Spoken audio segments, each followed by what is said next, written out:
Hello everyone, আজ আমি তোমাদের সাথে শেয়ার করব মাত্র বাড়িতে 5 মিনিটে তোমরা কিভাবে মুখরোচক স্পাইসি আলুর দম তৈরি করে নিতে পারবে। প্রথমেই আমি আলুটাকে এখানে সিদ্ধ করতে বসিয়ে দিয়েছি। তারপরে এখানে আমি কেটে নেবো পেঁয়াজ, আদা, রসুন, ধনেপাতা পরিমাণ মতো। তোমরা যতটা বানাবে ততটাই এখানে দেবে। তো আমি যেহেতু বেশি বানাচ্ছিলাম না, তো সেই জন্য আমি অল্প করেই দিয়েছি।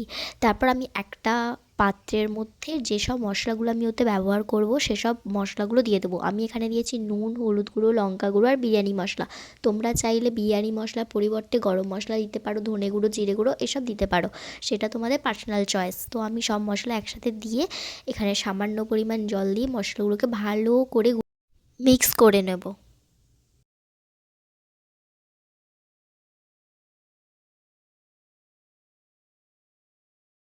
এগুলো করতে করতে ততক্ষণে আমাদের আলুও এখানে সিদ্ধ হয়ে গেছে। তো আমি এখানে একটা প্যান বসিয়ে নিয়েছি, তার মধ্যে পরিমাণ মতো তেল দিয়ে দিয়েছি। এখানে আমি সর্ষের তেল ইউজ করছি, তাহলে তোমরা সাদা তেল ইউজ করতে পারো, যেটা তোমরা খাও। তো তার মধ্যে এবার ফোড়ন হিসাবে দিয়েছি আমি একটা শুকনো লঙ্কা আর একটা তেজপাতা। এরপর দিয়ে দিচ্ছি আদা কুচি আর রসুন কুচিটা। এটাকেও ভালো করে আমি একটু নেড়ে নেব। এটা একটু ভাজা ভাজা হয়ে গেলে এর মধ্যে দিয়ে দেবো আমার যে কেটে রাখা পেঁয়াজের টুকরোগুলো, ওগুলো। তো এটাকেও আমি একটু ভালো করে মিশিয়ে নেব।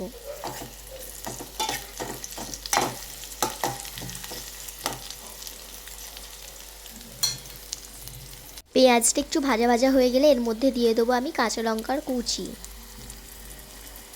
যখন সব কিছু 50% মতো ভাজা ভাজা হয়ে যাবে, তারপর আমি এর মধ্যে যেই মশলাটা বানিয়ে রেখেছিলাম সেটা দিয়ে দেব।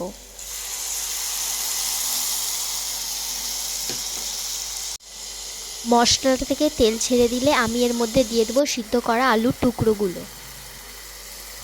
সিদ্ধ করা আলুর টুকরোগুলো দেওয়ার পর আমি মশলাটার সাথে ভালো করে মিশিয়ে নেব। তারপর দিয়ে দেবো সামান্য পরিমাণ জল, এটাকে একটু সিদ্ধ করার জন্য।